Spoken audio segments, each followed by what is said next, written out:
Chile.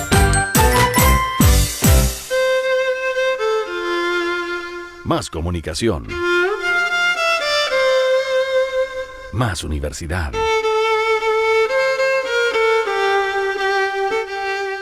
Radio Universidad Austral de Chile. Síganos en redes sociales como Radio UH Valdivia en Instagram y Facebook, @Radio UH en Twitter, y visita toda nuestra programación en www.radiouh.cl. 10 de la mañana con 16 minutos. Teníamos este contacto comprometido para las 10 de la mañana, así que le vamos a dar las gracias al profesor José Manríquez por la espera. Él es epidemiólogo, académico del Instituto de Salud Pública de la Universidad Austral de Chile, y va a conversar con nosotros en torno a la situación de la presencia de COVID-19 en Chile. Queremos actualizar las lecturas que hemos tenido durante los últimos días. Víctor Godoy nos acompaña, ¿no es cierto? Sí, Miguel, aquí estamos. Bien, saludemos entonces a José. Bienvenido, profesor, ¿cómo está? Hola, bien, gracias por la invitación. Sí, bueno, nosotros iniciamos cada vez que conversamos con algún profesor de la Universidad Austral de Chile en el contexto de estos días que estamos viviendo. La primera pregunta es cómo han estado las clases, sabiendo las dificultades que tiene el proceso de tener que hacerlo exclusivamente por modalidad remota, por una parte, pero además en el caso de la Facultad de Medicina, lo que ha significado suspender las actividades clínicas presenciales en un 100% para el próximo semestre, para el segundo semestre de este año, y viendo cómo están desarrollando algunas actividades alternativas a esos procesos. Profesor, unos minutos simplemente Sí. para comentarlo. Bueno, estamos trabajando. La verdad es que los estudiantes sí se han movilizado por estos días también, porque han ocurrido situaciones que son absolutamente es muy poco posible poder estimar que pueden suceder, como es que efectivamente la educación, los procesos formativos a través de plataformas online, evidentemente traen consigo también ciertas situaciones de inequidad que son para los estudiantes, por supuesto que lo van sintiendo, así que hoy día estamos ahí en un proceso de conversaciones. Hasta el momento, por lo menos en mi caso personal, yo participo de varios cursos de la Escuela de Medicina y hemos podido desarrollarlo en un principio con ciertas dificultades. Creo que la universidad ha tenido una actitud bastante muy llana para poder ir solucionando los temas, pero la verdad es que todo esto nos pilló muy de sorpresa, ¿no? Tuvimos que entrar a implementar una serie de plataformas tecnológicas sin tener el conocimiento, aunque ya se había planteado que se iba a comenzar a hacer, pero la verdad es que tuvimos que hacerlo de un día para otro, y eso creo que ha tenido algún impacto no solamente en el trabajo, en la cantidad de trabajo que estamos haciendo nosotros, sino que también en la percepción de los estudiantes. Así que bueno, esa es una situación que no solo estamos lidiando hoy día acá en Chile, sino que está lidiando todo el mundo, ¿no? Sí, pero bueno, nosotros atentos a ver cómo se desarrolla ese proceso. Sabemos que más allá de las dificultades que puede tener, todos los profesores de la Facultad de Medicina siempre nos señalan que el estudiante de medicina tiene un perfil muy particular, muy dado a la disciplina, muy dado a cumplir ciertas normas que para estudiantes de otras disciplinas es un poco complejo, y eso les permite tal vez adaptarse extraordinariamente al rigor de esta situación. Claro, bueno, y además que esta es una situación para la que particularmente los equipos de salud, y entre ellos los médicos y médicas en formación, están mirando, y la verdad es que en varias de las etapas nosotros hemos comprometido el trabajo de los estudiantes también, así que yo diría que principalmente ha habido mucho apoyo de la comunidad universitaria, tal como sucedió en el inicio del estallido social, ¿no es cierto? En el Sí. momento, en los primeros días de crisis, y en esta crisis que por supuesto ha tenido un impacto importante desde el punto de vista social, político, económico. Creo que hemos hecho un trabajo mancomunado que ha tenido efectos, pero bueno, estamos en una situación de mucha incertidumbre, así que esperamos que en las próximas semanas poder ir resolviendo algunos de los temas que van surgiendo como demanda. Víctor. Sí, bueno, saludar a José Manuel, un gusto. Además, escuchar que efectivamente esto es una preocupación académica, que las condiciones en que se está desarrollando la actividad docente, donde los docentes, ¿no? Los profesores, las profesoras, son una pieza no solamente relevante por la lógica del trabajo que realizan, sino que están implicados en el proceso, o sea, son parte del grupo que está en Zoom, ¿no? Entonces, son Claro, parte de claro. de la misma situación social. Y a Sí, veces así eso sí, es pensado al sí. revés, digamos, es como el profesor tiene que asumir la responsabilidad de estar a la vez dentro y a la vez fuera, digamos. Entonces, no sentirse Claro, yo parte de creo ese que grupo que es un grupo sí, humano. sí, estoy muy de acuerdo contigo y además, Víctor, porque a veces da la sensación de que al interior de la institucionalidad, de todas las institucionalidades, y eso no excluye, por supuesto, a la universidad, habemos facciones, pero la verdad es que nos encontramos hoy día tratando de, comillas, normalizar ciertas situaciones como son los procesos formativos en un contexto que no es normal y en un contexto en el que nadie sabe, no sabemos los profesores, no saben los estudiantes, no sabe la población en general, ¿cómo vamos a normalizarnos?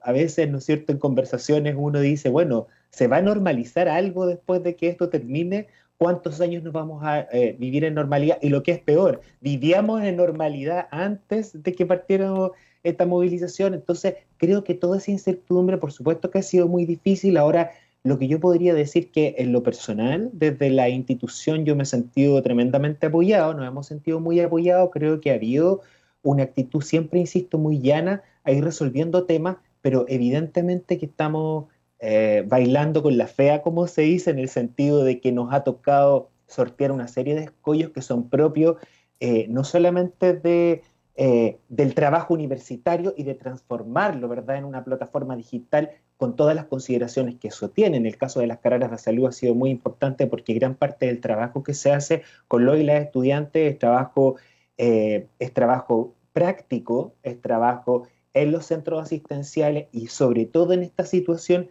pero también tratando de pensar en no arriesgar a la población estudiantil, que sabemos que en algún minuto podría impactarse. Entonces ha sido todo muy complejo. Yo creo que el debate que hoy día se abre es realmente este espacio de plataforma, ¿verdad? Hasta qué punto, hasta qué lugar nos apoya, qué es lo que podemos hacer y qué no. Y yo creo que ese es el desafío que se nos viene por delante, ¿no? O sea, cuando esto termine, ¿vamos a seguir trabajando así? ¿O realmente vamos a tener que buscar otra metodología? También pensando en que en nuestro país es un país que estructuralmente tiene inequidades tremendas y en ese sentido sabemos que todas las herramientas no son asequibles para toda la población. Entonces, yo creo que vienen desafíos interesantes y por lo menos desde el Instituto de Salud Pública y desde la universidad lo estamos permanentemente mirando, evaluando y bueno, ver de qué manera podemos apoyar a resolver las temáticas.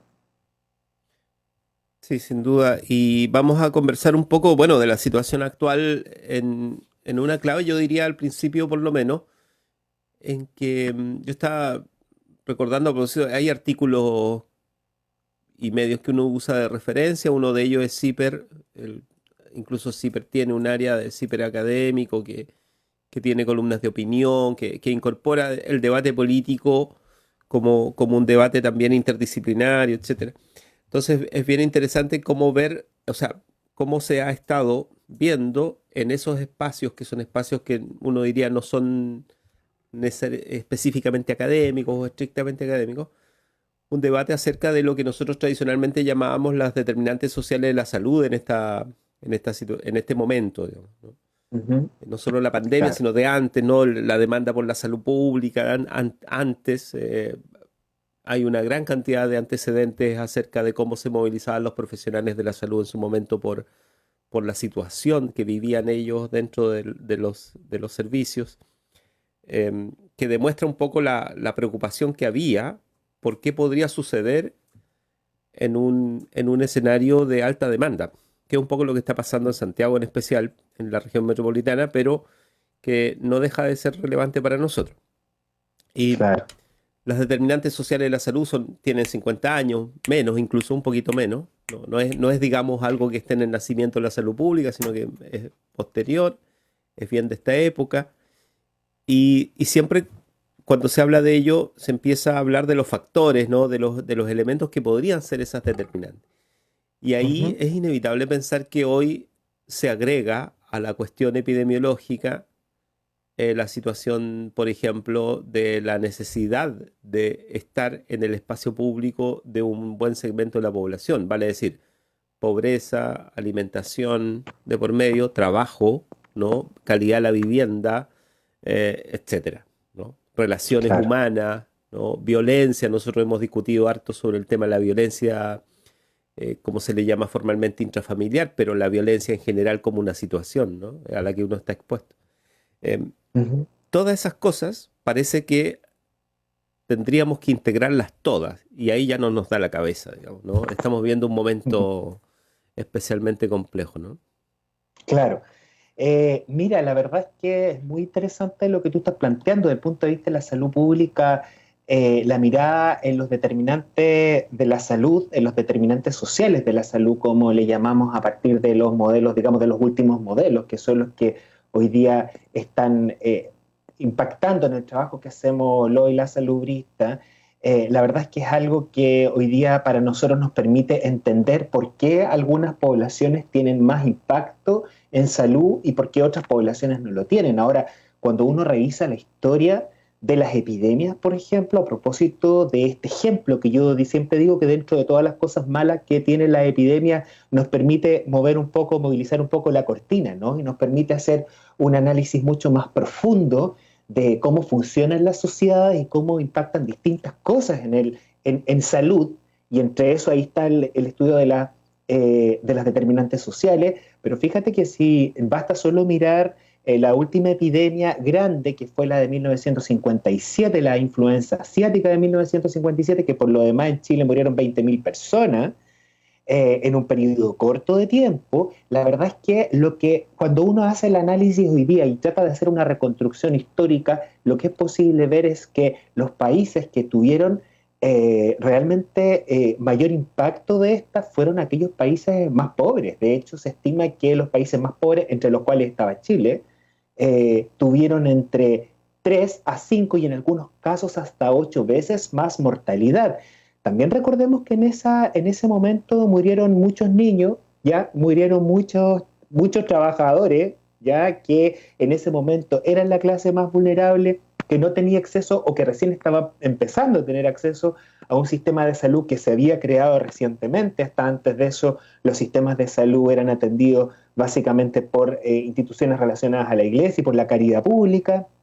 Por lo tanto, la verdad es que entender ese proceso se ha sistematizado después de la revolución industrial. Tuvimos mucho más acceso a registros de datos que nos permiten entender que cuando hay alguna situación sanitaria de emergencia como la que está ocurriendo hoy día, no se distribuye aleatoriamente, sino que siempre las poblaciones más que viven en condiciones de mayor vulnerabilidad son las que más impactan. Y eso también es lo que hoy día está impactando en las demandas, ¿ya?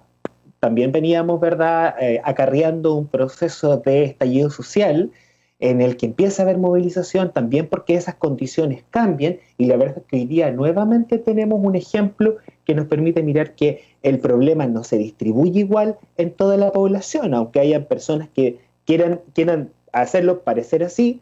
Desde el punto de vista estadístico, incluso si uno lo mira, las poblaciones más desprivilegiadas hoy día desde el punto de vista social están siendo las que están teniendo el mayor impacto. Así que, sin lugar a dudas, si nosotros queremos poder enfrentar de la mejor manera esta epidemia, no solamente tenemos que mejorar el sistema de salud, sino que tenemos que trabajar en esas determinantes. Eso implica trabajar hoy día en problemáticas como la distribución de la riqueza, por supuesto, un tema muy estructural, así que es muy profundo, pero también en otras temáticas como tiene que ver con la violencia de género, como tiene que ver, ¿no es cierto?, con el lugar que tiene la niñez, los niños, niñas y adolescentes, ¿verdad?, en el espacio público y en la sociedad. Y por supuesto que tenemos que mejorar las condiciones para que la población, en lo práctico, pueda tomar las medidas de confinamiento, que también la historia ha mostrado que son las únicas que permiten reducir el impacto de las epidemias y la mortalidad que eso conlleva. De hecho, la presencia de la cuarentena en el caso de Chile es muy distinto. No sé si es la forma de discutirlo, pero porque las formas del debate son distintas, pero pero me da la impresión de que también hay algo de diferencia en cómo se establece la dinámica de la cuarentena en Chile y lo que pasa Sí, en el resto de Latinoamérica. En Latinoamérica esto es un problema, en rigor, es un problema fundamentalmente político, digamos, en términos de para dónde debiera ir la definición del espacio público en este caso. En claro. Argentina esto es especialmente importante porque está el debate acerca de la situación sanitaria y la situación social, que en la Sí, práctica son ya la misma cosa, o sea, la gran cantidad de bolsones de pobreza en lo que en los cuales se produce mayor contagio y hay que aplicar políticas casi especiales, ¿no? Específicas para claro, territorios específicos. En Chile no claro. estamos en esas condiciones quizá por la cantidad de población, pero en Santiago sí hay una situación crítica y de desborde de los servicios, Ujú. de colapso, como se le llama, asociado además a efectivamente lugares donde el contagio está muy directamente asociado a lo que recién decía, que es el tema económico, la situación socioeconómica. Claro, mira, justamente ayer tuve la oportunidad de escuchar un foro en el que escuché la experiencia de varios países de América Latina y entre ellos, por supuesto, está la situación de Argentina. Argentina es uno de los países que en el mundo hoy día eh, partió con el confinamiento más precozmente y la verdad es que es uno de los países del mundo que lleva la mayor cantidad de tiempo en esa situación Sí, y por supuesto que hoy día ellos están enfrentando nuevamente también algunas otras problemáticas y una de las preocupaciones que tiene, por supuesto, el gobierno argentino hoy día es cómo poder coexistir en esta situación, digamos, en el que había un adecuado control desde el punto de vista sanitario, pero en el cual están emergiendo problemáticas sociales, como que en realidad, ¿no es cierto?, la provincia de Buenos Aires hoy día es la que está siendo más afectada porque es la que tiene mayor cantidad de cordones periféricos de pobreza en el país. Así que esta es una situación muy compleja, especialmente para los países de América Latina, porque somos herederos, ¿verdad?, de un modelo que ha segregado tremendamente a la población y realmente hoy día buscar, cuando el ministro decía, en mi opinión, el ministro de Salud de Chile decía que había cierto desconocimiento de cómo realmente uno podría interpretar de cómo viven algunas personas, cómo viven algunas familias en el interior, digamos, de algunas viviendas en el centro de Santiago. La verdad es que eso no hace nada más que confirmar que efectivamente hay que entrar a buscar la pobreza y cuando uno la encuentra, la verdad es que se da cuenta que es una problemática muy compleja, que las formas de pobreza hoy día son distintas también en el país, ¿ya? Eh, pero la verdad es que desde el punto de vista epidemiológico hay que decir que toda la historia de las epidemias desde que tenemos registro, o sea, desde la Edad Media, la única medida que ha logrado realmente frenar el avance de las epidemias son las medidas de confinamiento, ya que se crearon en la Edad Media, ¿no es cierto? Cuando durante algunas de las epidemias de peste negra, especialmente la tercera epidemia, ¿verdad? Donde no se conocía realmente que había un microorganismo que estaba vinculado a esta enfermedad, pero que sin duda tuvo un impacto tremendo, ¿ya? Y en ese momento la gente se metía a sus casas y cuando terminaba la epidemia la gente no sabía si iba a salir viva o muerta, ¿verdad?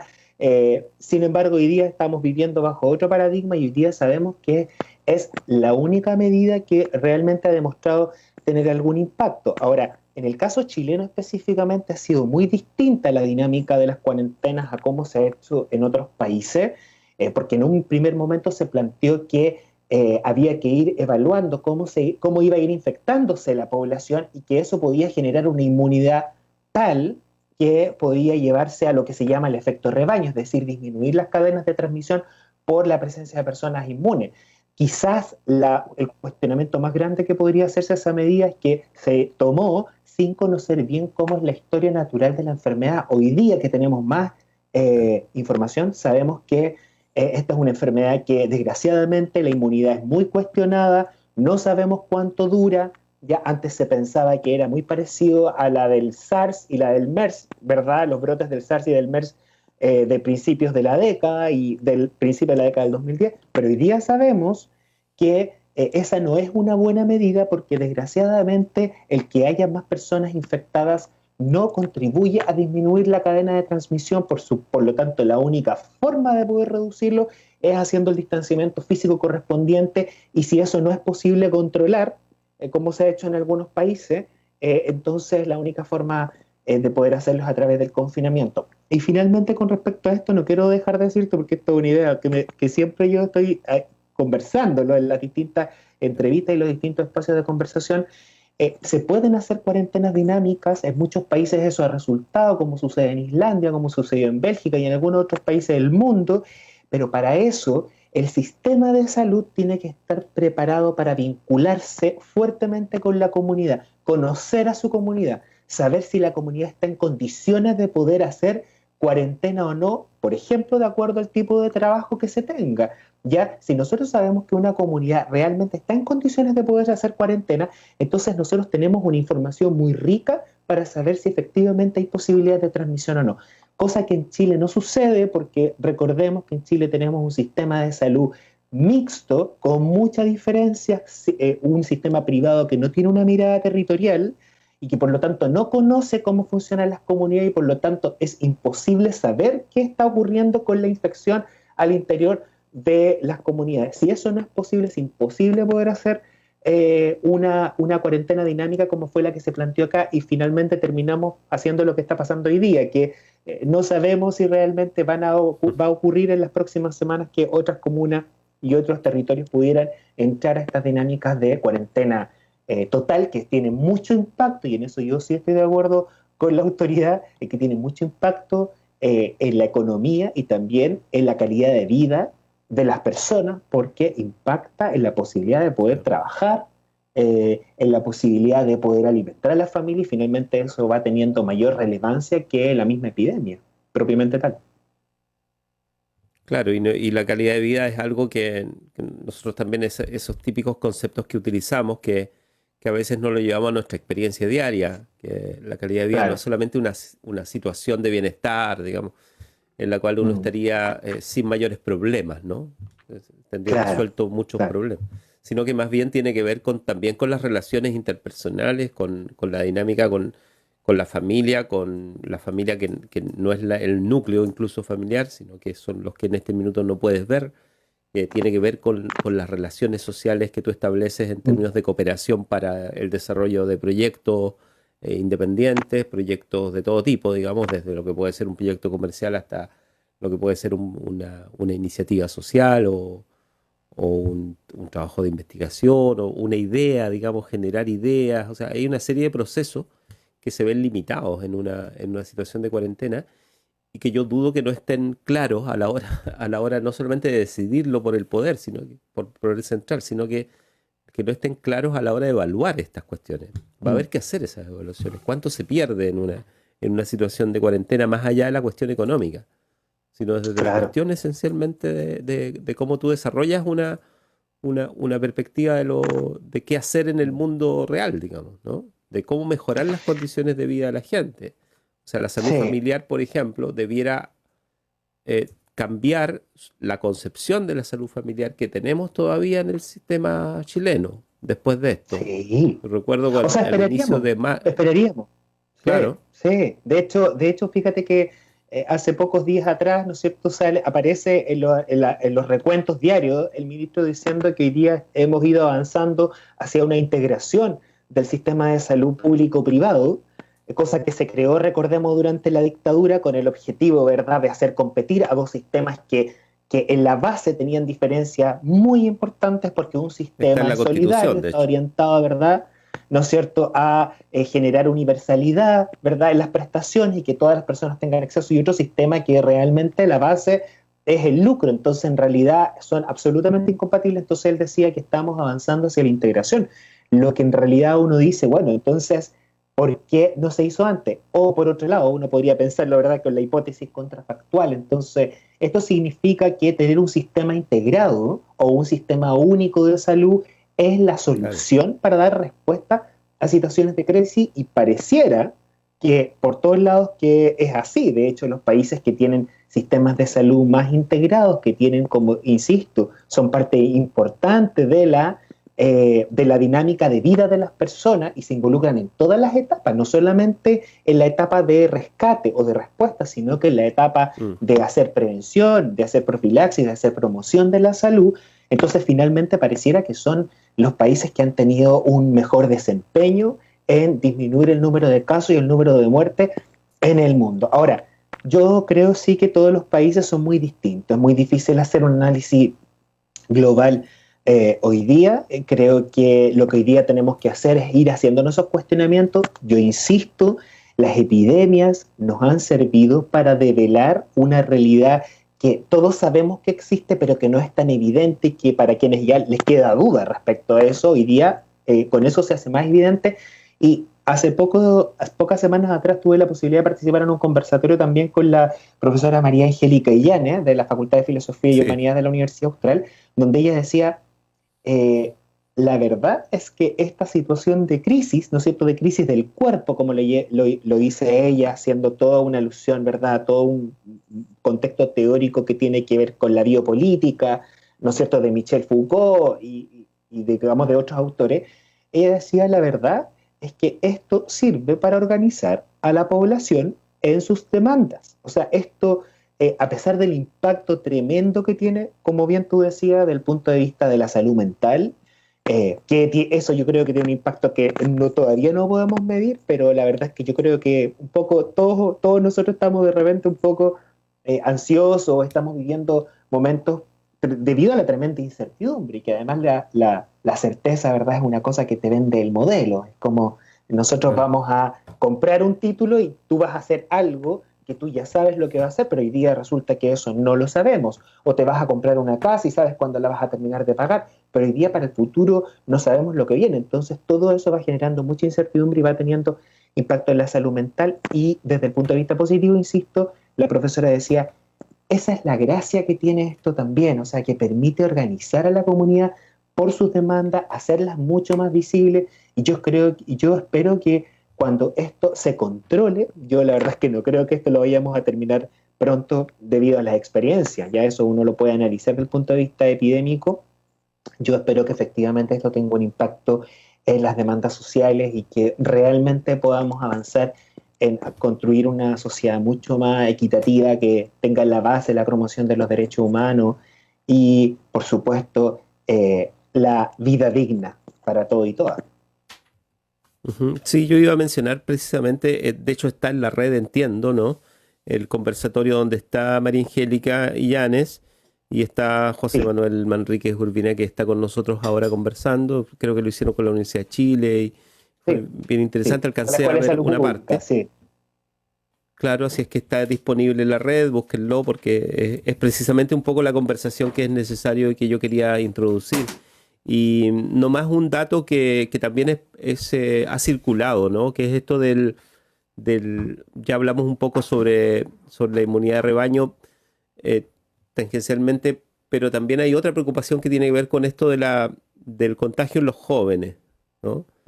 Y que los datos, yo he visto gráficos en los cuales se muestra el desglose un poco de los datos notificados a través del sistema de EpiVigila, y en el informe epidemiológico del Ministerio, que es el último, que es el de ayer, está desglosado un poco eso mismo, y la mediana de la edad del contagio confirmado es 38 años, ¿no?, que uno podría decir aparentemente no es tan alta como creíamos, ¿no?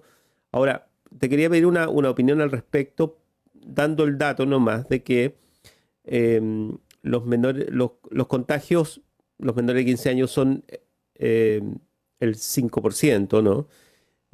Pero entre 15 y 29 años hay un 24% del contagio. Claro. ¿No? Ahora, después igual sube, ¿no? El 28% de personas ya arriba de los 45. O sea, uno puede decir de todos modos afecta fundamentalmente a las personas mayores de 45 años. Pero está este fantasma todavía de, ¿no será que nuestros jóvenes están siendo contagiados, ¿no? Bueno, yo creo que es muy relevante lo que tú dices por varios motivos. O sea, lo primero que hay que decir es que si bien efectivamente en nuestro país el grupo de mayores de 65 años que está siendo infectado representa más o menos el 7% de los casos. Hay que decir que el 85% de esos casos son afectados con la muerte, por lo tanto 80, 85, eso ha ido variando por supuesto con la semana. O sea, lo que quiero decir es que una enfermedad, sobre todo una enfermedad emergente, una enfermedad infecciosa, tiene impacto no solamente por producir más casos, sino que también por el impacto en la mortalidad. Y sin lugar a dudas, el grupo más afectado en términos de la mortalidad es el grupo de los adultos mayores, ¿ya? Grupo que no solamente está afectado porque tiene, la mayoría tiene comorbilidades, o sea, tiene otras enfermedades que hacen que la respuesta del sistema inmune a la infección por el coronavirus sea peor, sino que también porque son grupos que desde el punto de vista social son grupos que muchas veces están excluidos, que tienen bajas pensiones, que viven en condiciones de pobreza y que a veces tienen que vivir solos también sin una vinculación directa con seguridad, con sistemas de seguridad social, y todo eso sabemos que tiene un impacto en disminuir la mortalidad. Ahora, con respecto al tema de los jóvenes, es muy importante también que el número sea tan alto por dos motivos. Primero, porque los jóvenes hoy día son quienes están transmitiendo, jóvenes y adultos jóvenes, ¿ya? Son quienes están transmitiendo la infección, porque son los grupos de personas que mayor movilidad tienen, ¿ya?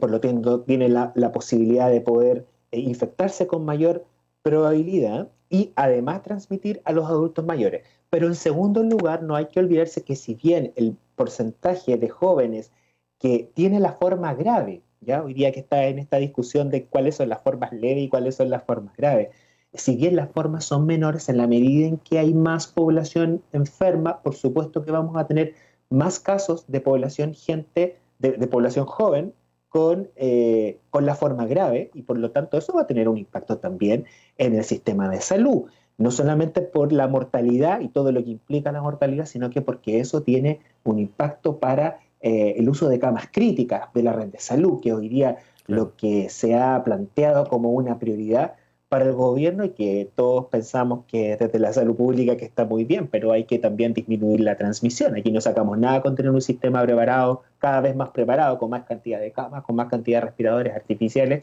si la verdad es que no disminuimos la transmisión. Así que hay que tener mucho ojo con la población joven y adulta joven. Y por último, con respecto al tema de los niños, si bien los niños son un porcentaje menor, ya, por muchas razones que podríamos analizar, creo que también es importante decir que en algunos casos se han publicado, se han ido observando algunos efectos bien particulares en los niños. En muchos niños, ¿no es cierto?, la infección ha provocado un efecto en el nivel cardiopulmonar, sí, que es bastante inesperado, del cual no se sabía, y la verdad es que también representa un riesgo. Así que el llamado es a hacer el confinamiento, y sobre todo a la autoridad generar las condiciones para que todos y todas podamos hacer el confinamiento para poder terminar esto o disminuirlo de manera que podamos, comillas, normalizar lo que se pueda dentro de los próximos periodos, del próximo semestre, que sigue, y el próximo año. Sí, de todos modos, la otra condición es esta territorial de que nosotros tendemos a evaluar todo en función de cuántos casos hay en la región o en la ciudad, ¿no? Claro. Y por lo tanto ahí tenemos un problema, porque obviamente no mantenemos en la cabeza los datos todos los días de cuántos casos hay nuevos en Osorno, en Temuco. O sea, yo miraba en general en los números. Uno podría decir que más allá de la concentración de casos, de los brotes más acelerados en determinados momentos en ciudades específicas, evidentemente esto está concentrado en la región metropolitana. Uh-huh. Claro. En términos de la urgencia, digamos, hoy. Sí, pero la verdad es que tenemos casos en todo el país. La situación es más grave que simplemente decir que hay más o menos contagio en el día, ¿no? O sea, uno debiera preocuparse efectivamente de la población adulta mayor, por ejemplo. Esto de que los test no se hacen en lugares donde uno podría encontrar el virus, sino que se hacen a los que tienen ya los síntomas desarrollados, ¿no? Entonces, esas Bueno, de decisiones hecho, que son sí. de población al final, es de cómo trabajas con la población. Y además que y hay otras cosas, o sea, cuando nosotros hacemos un llamado en este discurso ambiguo a la normalización, pero ¿qué implica normalizar? Nunca hay realmente casarse con una posición, ¿no? O sea, eso significa hacer un llamado a trabajar a la población, ¿ya? Hay que decir que justamente por lo que decíamos de antes, o sea, porque la población joven es la que más transmite el virus, la verdad, y es la que casos más leves presenta, es población que muchas veces no es detectada. Los países que han hecho cierta Claro. apertura, lo que están haciendo hoy día en algunos países de Europa es hacer un monitoreo comunitario estricto. Eso implica que antes de abrir se hace, ¿no es cierto?, por una metodología de muestreo en una comunidad, un testeo para ver cómo es el comportamiento de la epidemia en esa población y posteriormente eso se contrasta con datos que son datos de determinantes sociales, como yo decía adelante, cuánta gente de esa población, por ejemplo, tiene acceso a un trabajo digno en el cual tenga apoyo de un sistema de seguridad social, de manera de que si hubiera algún brote, pues, tenemos la capacidad como país, como sistema de salud para poder controlarlo o no. Con decisiones, con ese tipo de información es posible decir que una Claro. comunidad es posible hacer el llamado, es posible hacer un llamado a, comillas, normalizar, y normalizar no significa comenzar a hacer fiestas, ¿no? Sino que ni siquiera cultos religiosos, sino que más bien empezar a hacer una observación de cómo es el comportamiento, quizás abrir algunos espacios, eso se podría decir. Y lo otro es que también hoy día, no nos olvidemos que estamos en el 2020. Hoy día es difícil decir que nosotros como población nos vamos a mantener excluida del resto. La gente, ¿no es cierto?, en esta región de Panguipulli o de los lagos, nos decía muchas veces no queremos que entren personas, pero ¿cómo logras controlar que una persona que puede transmitir el virus no vaya desde un lugar a otro, cuando también hay derechos humanos básicos, cómo transitar hacia lugares donde tú tienes a tus familiares, donde tienes a tus seres queridos, ¿verdad? Donde tú te conectas realmente con tu vida personal. Por lo tanto, es muy difícil poder controlarlo. Por lo tanto, desde ese punto de vista, decir que nosotros tenemos una situación eh, absolutamente controlada me parece que es muy anticipado. Efectivamente, tenemos una situación mucho menos compleja que la que hay en la región metropolitana, hoy día en Valparaíso, que también está aumentando tremendamente, y en algunas otras regiones del norte, como pasa con Antofagasta, pero muy distinto es decir que ya superamos la situación, que realmente no tenemos ningún problema y que podemos hacer un llamado a retomar la vida normal, porque eso creo yo que dista todavía Ujú. mucho Sí. con los datos que nos están entregando las autoridades en el día a día. Sí, bueno, además está esto de que estamos conversando, vamos a reiterarlo, con el académico del Instituto de Salud Pública, José Manuel Manríquez Urbina, y de hecho es relevante mencionar la necesidad que tenemos todos, digamos, pero de especialmente quienes toman las decisiones y quienes las comentan o quienes son de alguna manera también voces relevantes en las comunidades, en todas ellas, eh, que esta es la manera también de hacer política sobre salud, o sea la complejidad de hacer política sobre salud tiene que ver con esto que estamos conversando, con la necesidad de integrar elementos, Claro, no de claro. resolverlo solo con una medida o construir frases hechas o sacar frases de otro lado, digamos, y utilizarlas indiscriminadamente, que es un poco una labor que le llaman comunicacional y que de alguna manera es lo contrario a ello, digamos, que es desgastar la posibilidad precisamente de entender, de entendimiento. Claro, Y allí es sí, donde la población entra precisamente en una espiral de incertidumbre cada vez mayor. Entonces, hacer este ejercicio de poder conversar de salud pública en un momento de pandemia como este es algo que es, a estas alturas casi un privilegio, pero hay que hacer el esfuerzo de hacerlo. Y sí. esto también por lo que nos pasa a nosotros en el territorio. En Valdivia es posible hacer esta conversación y quizá ahí es bueno tener en cuenta también eh, cómo ha sido el rol de las instituciones. De hecho, la discusión sobre el rol de la OMS es interesante y va a quedar también en la historia de este momento porque ha tenido de todo, digamos, ¿no? O sea, desde los Claro. dichos de Trump en su momento hasta el rol que se le cuestiona, de hecho, a la OMS, precisamente por esto de que fue muy acelerado el proceso de la pandemia en términos de dar definiciones.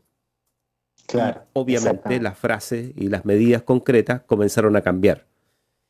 Mm. Y entramos en un cuestionamiento al rol ya no de las autoridades, sino también en este caso de algo un poco más complejo de recomponer, que es la credibilidad de una institución como la OMS. No sé Bueno, cómo y lo ves. además que en el 2020 es más difícil todavía, ¿no? Cuando hemos tenido un mundo tan movilizado, donde sigue movilizado, ¿no? Hoy día ya sabemos cuáles son los acontecimientos de Estados La Unidos, verdad. pero también los que se vivieron previamente en otros países. Ayer en un conversatorio escuchaba también a una personera del el Ministerio de Salud Pública de Ecuador, cómo realmente las movilizaciones sociales previas a la epidemia habían tenido un impacto en la morbilidad, o sea, el número de nuevos casos, pero también en la mortalidad, vivía en los primeros meses, ¿verdad? En las primeras semanas de la epidemia, tanto en Guayaquil hoy día como está sucediendo también en Quito y en otras poblaciones que hoy día no conocemos, como es la situación de la Amazonía, por ejemplo. O sea, sin lugar a dudas que eso ha tenido un impacto muy importante. Ahora, con respecto al rol de la OMS, yo creo que hay que decir que lo que sucede es que, bueno, hay muchos cuestionamientos permanentemente porque todos sabemos que la OMS tiene fuentes de financiamiento que son diversas, ya que todas las personas pueden aportar al financiamiento de la OMS y eso implica, por supuesto, que también algunos organismos con conflictos de interés podrían aportar. Ahora, bueno, eso desgraciadamente hoy día son las vías de financiamiento de muchas instituciones que se dicen, ¿verdad?, lo más neutral posible. Entonces eso, por supuesto, que ha generado un halo de pérdida de credibilidad, como ha sucedido con la mayoría de las instituciones en el mundo, o sea, cómo se financian finalmente las instituciones para que puedan seguir funcionando. Ahora, yo diría que en líneas generales, si bien hay un problema de paradigma, o sea, antes de la década del 70, las personas en el mundo morían producto de enfermedades infecciosas, de la tuberculosis, de las diarreas en niños, ¿verdad? De la viruela, que mataba un 70% de la población que se enfermaba ya en los peores tiempos, ya, y había otros problemas, otro perfil epidemiológico, como llamamos en salud pública. La verdad es que eso fue cambiando con el tiempo, ya eso fue cambiando ya en la década del 70 y hoy día tenemos un mundo que tiene estas emergencias sanitarias producto de enfermedades infecciosas que no se conocían, pero el perfil epidemiológico hoy día es de enfermedades más crónicas, enfermedades que están relacionadas con hábitos y conducta, y que tienen que ver también con el aumento de la esperanza de vida. Y desde ahí, la respuesta de la OMS, lo que ha sucedido, que en ese cambio de paradigma, ya desde este paradigma que ocurría antes, que era mucho más higienista, que era mucho más sanitarista, era mucho más fácil poner reglas que en un mundo que hoy día sabemos que el impacto en la salud pública no tiene que ver solamente con, como sucedía antes con la transmisión de enfermedades, con una regla, sino que tiene que ver con una serie de elementos que hoy día son de decisión personal, que tienen que ver con una mirada de cómo se construye la sociedad, de cómo se construye la forma de hacer política, de cómo se construye la institucionalidad, etcétera, etcétera. Por lo tanto, hoy día creo que en Exacto, esta claro. mirada mucho más compleja, la OMS sufre de mayores cuestionamientos. Yo creo que la OMS ha tenido un rol muy importante en el control de las epidemias y yo creo que no hay que quitarle el Claro. mérito, Mm. pero desgraciadamente es una forma de mirarlo. La dinámica, las problemáticas de salud y el concepto de salud hoy día es mucho más complejo. Hoy día, más que nunca, sabemos que es un concepto que se construye social y culturalmente, no solamente depende de la ausencia de enfermedad, eso que uno aprendía en el colegio antes, hoy día es mucho más claro y eso lo hace mucho más complejo también y por lo Y tanto que, las instituciones son más cuestionadas y bueno, tienen que claro. generar las dinámicas para poder ir avanzando a pesar de esos cuestionamientos porque siempre van a estar.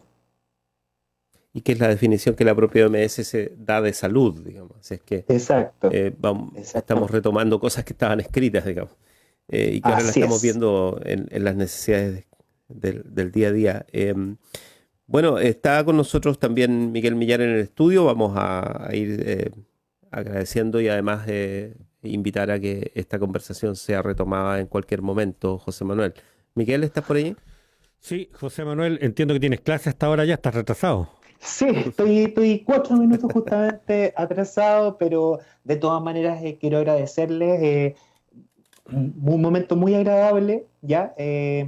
Realmente siempre nuestra expectativa desde el punto de vista de la salud pública es poder vincularnos también a las comunidades, y este es un programa, ¿verdad? Esta es una radio que realmente tiene ese objetivo, es hacer extensión universitaria, es desde lo que se piensa, desde lo que se reflexiona al interior de la universidad, así que yo en ese sentido, para nosotros es muy importante poder estar acá, así que cuando necesiten, yo estoy abierto a poder volver a conversar con ustedes. Así que muchas gracias por la invitación.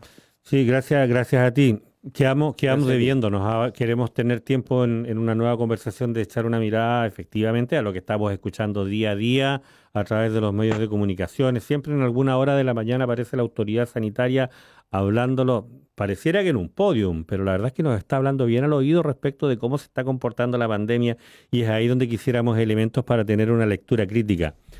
Esto de lectura crítica no Claro, tiene que ver con andar criticando todo lo que hace la gente, como, como podría pero pensar. poder Pero, construir y pero, también sí, poder construir entre todos, no de manera claro. colectiva. No, Así no, que pero me refiero a poder develar cuáles son las racionalidades que están operando en ese discurso, con qué racionalidad se está construyendo, digamos, la forma en la que decimos, en la que pronunciamos la pandemia que nos está afectando aquí también en Chile como en el resto del mundo. Creo que debiéramos programar una nueva conversación precisamente para también darnos tiempo para tener esa conversación, ¿te parece? encantado, encantado. Muchas gracias por Gracias la José Manuel. invitación.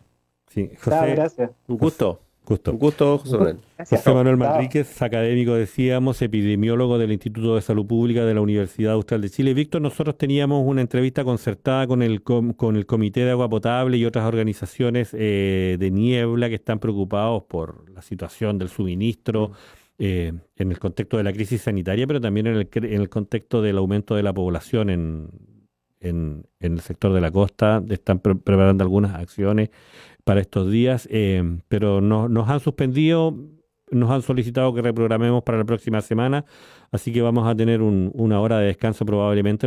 Yo voy a seguir concentrado en las actividades de preparación de la transmisión especial del día de mañana, y entiendo que a eso de las 12 del día tú vas a tener una entrevista con el CEUM, con el Centro de Estudios Ambientales de la Universidad Austral de Chile. Cuéntanos.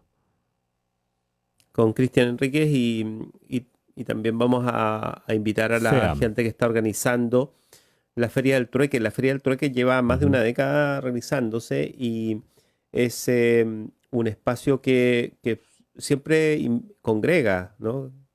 Reúne. Bueno, en estas condiciones lo van a tener que hacer en otras plataformas y de otra manera, pero se va a hacer. Así es Ya. que va a haber un encuentro, de hecho, hoy en la tarde, y de eso vamos a hablar ahora al mediodía con la gente que está organizando la Feria del Trueque en Valdivia. Trueque vamos a tener entonces. Víctor, Sí, estaba yo verificando a ver si puedo ver qué nos tiene preparado Jorge Antonio Martel y Alejandro Escobar pero no pillo la pauta, fíjate, para este mediodía. Siempre nos tienen una entrevista. Radios comunitarias, entiendo, están preocupados por el surgimiento de algunas qué iniciativas sorpresa. comunicacionales en Panguipulli. Vamos a ver, tengo la impresión, no estoy seguro. Estaba verificando la pauta, pero no logro hacer. A ver si mientras te cuento, logro encontrarla. Invitar a mañana al panel de República de los Ríos, o sea, esta continuidad que tenemos del día no implica que no tengamos la centralidad también en el debate que se produce en paneles en que está presente la opinión de nuestros contertulios, que son además permanentes. O sea, eso pasa todos los días en la radio, a las 8:30 o a las 9 en el caso del día martes, que es la excepción. Que es el panel internacional, que además ha tenido mucha demanda. Es increíble cómo ha circulado la transmisión. Digo. Ya nos había pasado desde marzo en adelante con la experiencia de trabajar en estas condiciones. Hay una gran demanda porque la radio esté poniendo en línea sus contenidos, qué sé yo. Así es que invitar también mañana es la oportunidad de dialogar con las mujeres protagonistas de la política, además. Sí, Carolina Águila, directora regional del Servicio Nacional de la Mujer y Equidad de Género, CERNAMEC, ya nos confirmó su asistencia para dar continuidad a una conversación que ya adelantábamos la semana pasada en torno a saber determinar cuál es la verdadera dimensión y características de los cambios que ha experimentado la violencia de género en la región en el contexto de la pandemia.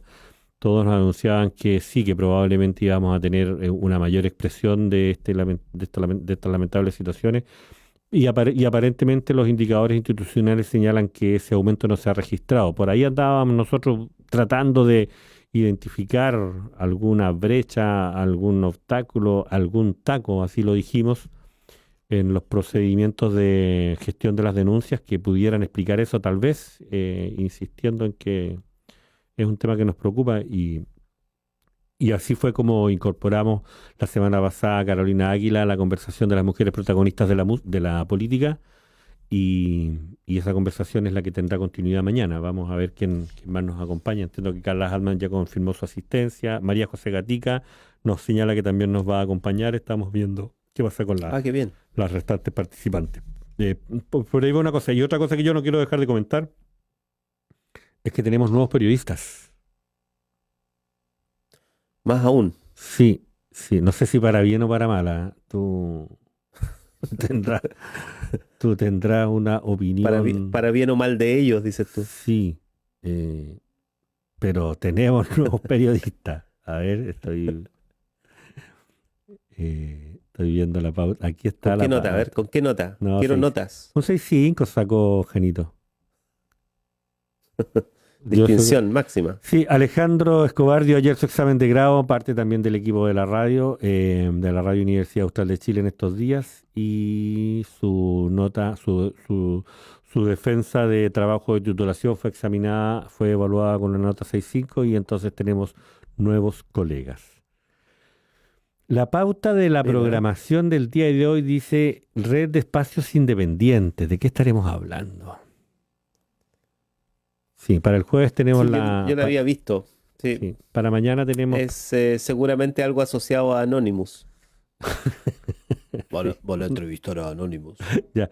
Víctor, vamos a esta pausa y te escuchamos al mediodía. Oye, felicitaciones a Alejandro. Alejandro, sí. Te escuchamos al mediodía. Yo probablemente voy a estar verificando los periféricos requeridos para mejorar la captura de audio e imagen de las transmisiones para la actividad que tenemos mañana a las 11:30, que reviste para nosotros carácter de ceremonia, en tanto es la puesta en marcha del cuarto proceso de acreditación institucional de la Universidad Austral de Chile. Así que te despides por mí al mediodía de la audiencia, por favor.